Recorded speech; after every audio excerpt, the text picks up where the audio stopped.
Welcome, listeners, to the Gamer Headlines Show. Gamer Headlines is a weekly entertainment podcast. This is episode 51. I'm one of your co-hosts, Adnan Riaz. As always, I'm joined by my co-host, Chris Cortez. Hello, everybody. Welcome to the show. My voice feels so rough. I think I've still got that cold. I took my holiday, and then I got a cold on the first day.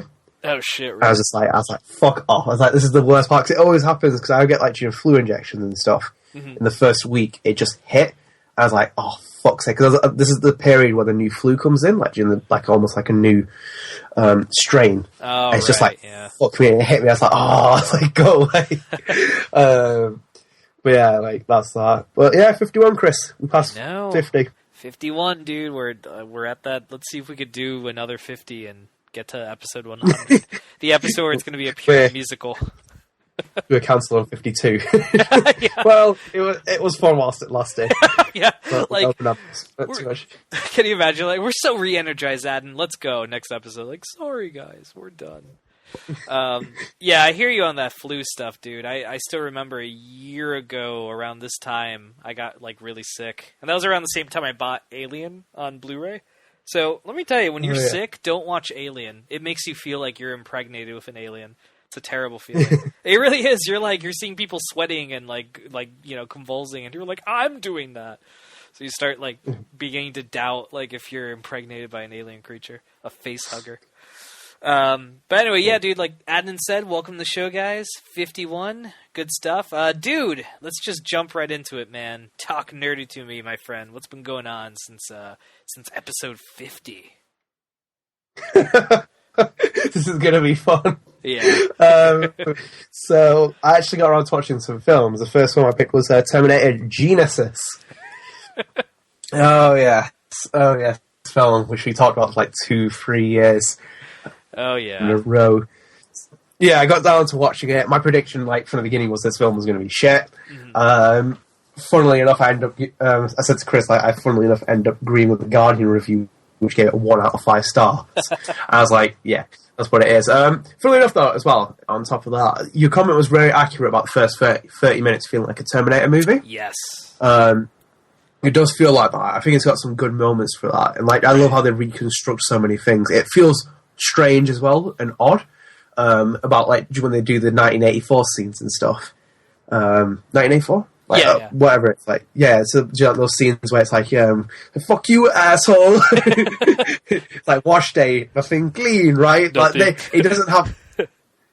Yeah, nothing clean. Yeah, right? nothing clean, right? Your clothes, keep them to me. So great. It doesn't have that. It doesn't have that memorable touch that the original film did. Like that was just classic when they did the original. This one's kind of really doesn't. It feels so out of place. Yeah. But like all the best parts happen in the beginning because it's like when that Terminator slices its arm off and like she picks it up and like the T-1000 when it like cuts its arm off, it goes into the air and uses it as a javelin. Yeah. That's really cool. I was like, oh, this is gonna be sick. But like when I was watching it, like it got progressively worse. Yes. Like it just kept going downhill after hill after hill. It's just like there's so many miscasts. I think the entire cast is almost a miscast. Maybe Jai Courtney's all right as Kyle Reese, but he's a little bit too wooden. Yeah, he just doesn't hold a candle to Michael Biehn, man. That guy just so lost in the role. Like he really is this like haunted soldier that's like really fucked up from the war. Jai Courtney kind of played off as like a bro. Like, yeah, bro, I'll go fuck your mom. Like, yeah, well, it's very different though because like with Terminator Sarah Connor Chronicles, Derek Reese, who his character's brought in, Brian Austin Green plays him, and they're kind of like he's like a bro, but he doesn't act like a bro. He just acts like like a chiseled soldier. Right. Maybe it's a different character, but I mean, like, it's just kind of thing that where you feel like that's kind of good casting. I even think Emilia Clarke's is bad casting as well. Doesn't fit the role. Like, Lena Headey and Linda Hamilton have just, like, defined those roles. Yeah, she came off as, like, an angsty teenager despite being in her, like, mid-20s, so it wasn't... I think she was badly scripted, to be honest, more than anything else. But I never really saw her as Sarah Connor. When they casted her, I was kind of like, well, she's a good actor. Maybe she could do it. But yeah, I agree. It was kind of like a miscast. Yeah, it was really weird miscast. The Arnie thing just got really weird. Like, the worst part was that thing where they try to make him smile and making it a reoccurring gag. Oh, and yeah. I was like borderline almost like on close to turning it off because it was really pissing me off. The other thing is they make him too human, and it's like he keeps saying the things like he's not human and stuff like this, but he acts like human. Like, why has he got fucking pictures up of them on the wall? I mean, I think that was poorly written. I think what they were trying to do was like. Remember in like T2 how he's like, oh, I have my what is it, I'm a learning computer, cybernetic organism model 101 learning computer, that whole scene. I think what they were trying to imply was he was learning to like blend in more and stuff like that, because remember at the end of T2 he's like, I know now why you cry and there's something I can never do, and you're like, God, that's epic. Like that. Well, they earned that in this movie. I don't feel like they earned anything that he did. Well, they just say it and they expect you to acknowledge it or whatever.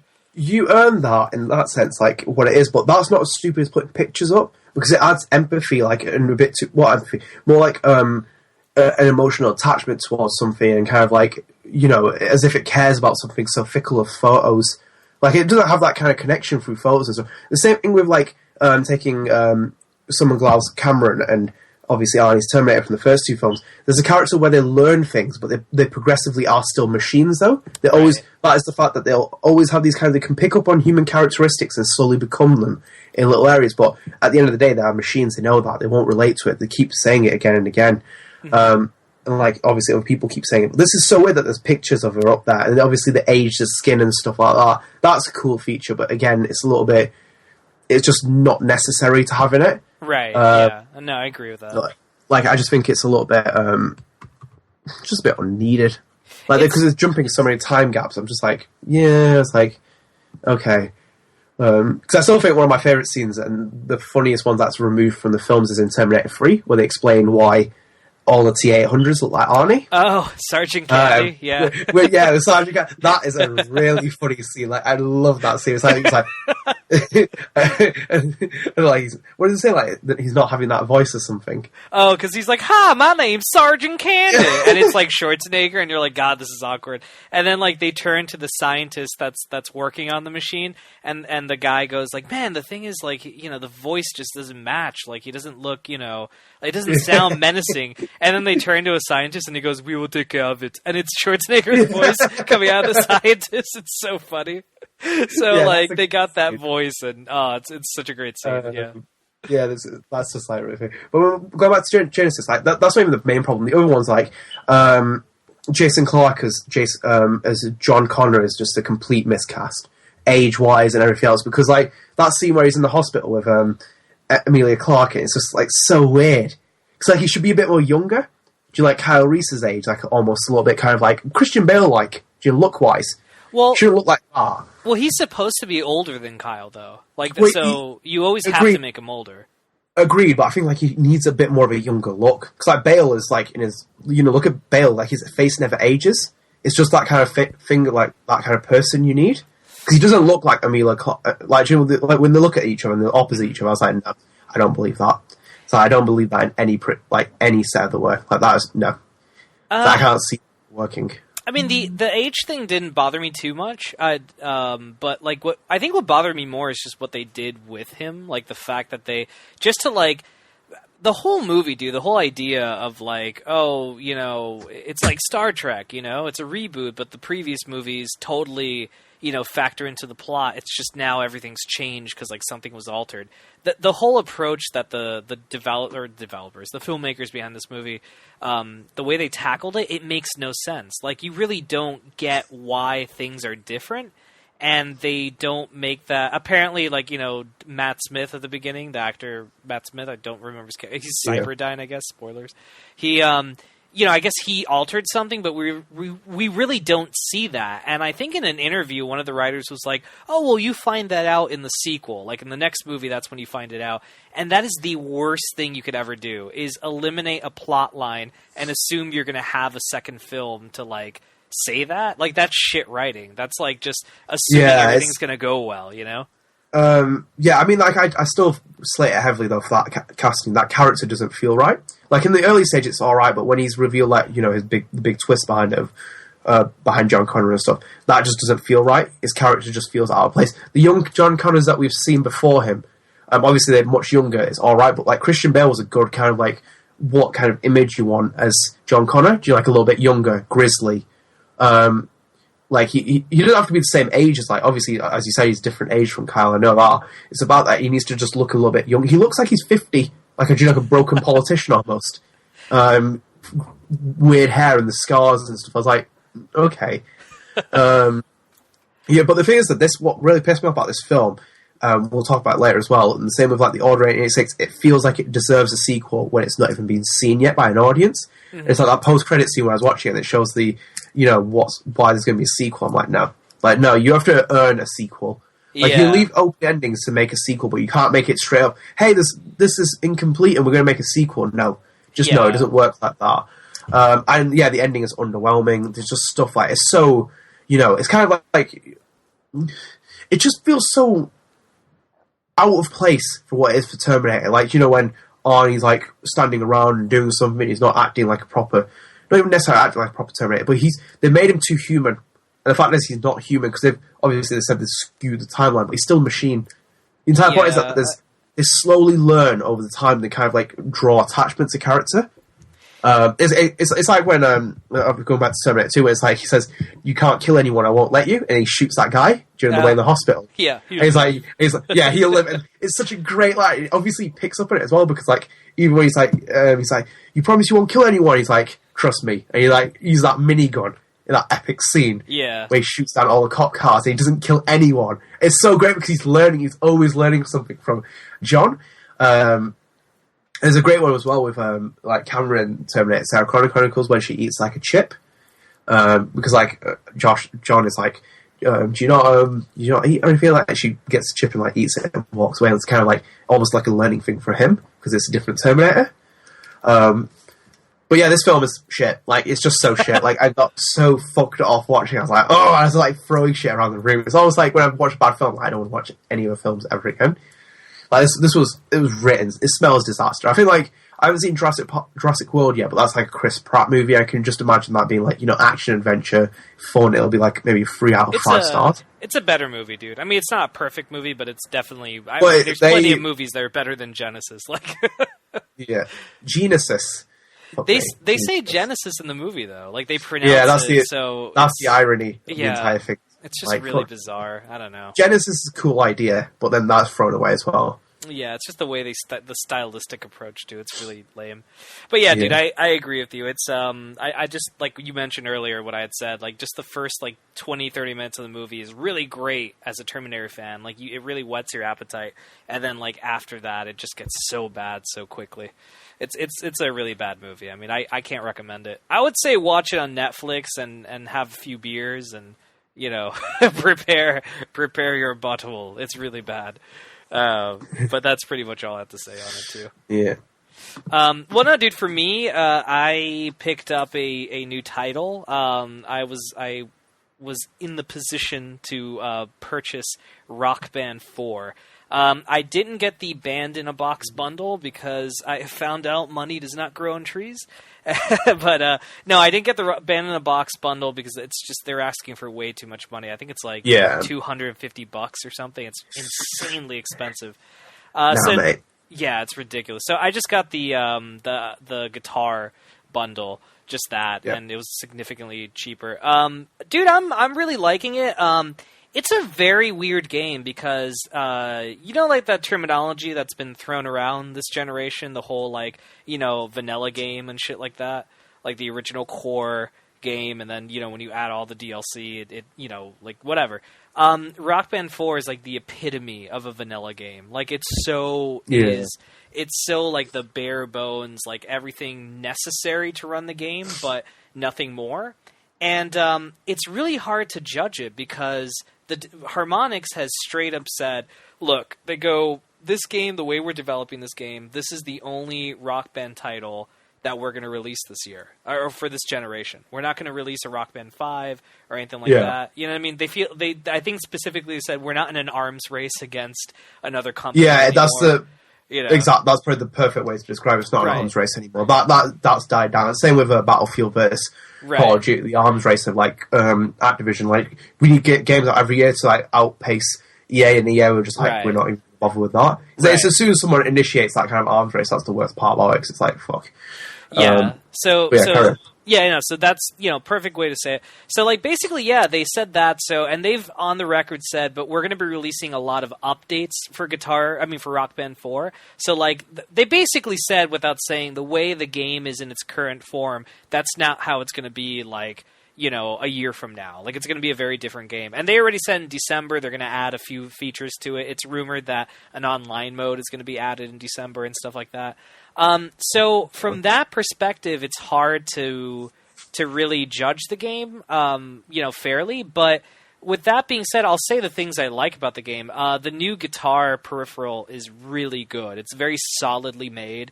I only previously had the Rock Band 1 guitar, which is like a piece of shit compared to this.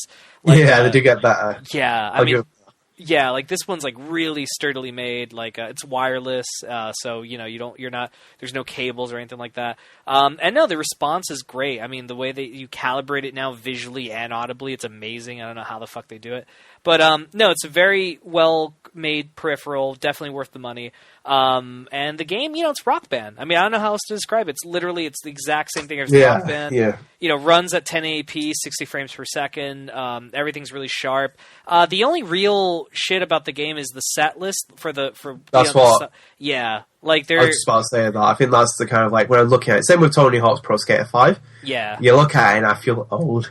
And that's the worrying part about it. When I was like 16, I was like, I'm never going to feel old. And then now I'm like, I feel old. I was like, this is not the icon. Because those games are defined by iconic music. More Rock Band and Guitar Hero than Tony Hawk. But the track list, the set list. Like, I mean, do you remember Guitar Hero World Tour, how bigging up they were doing for that?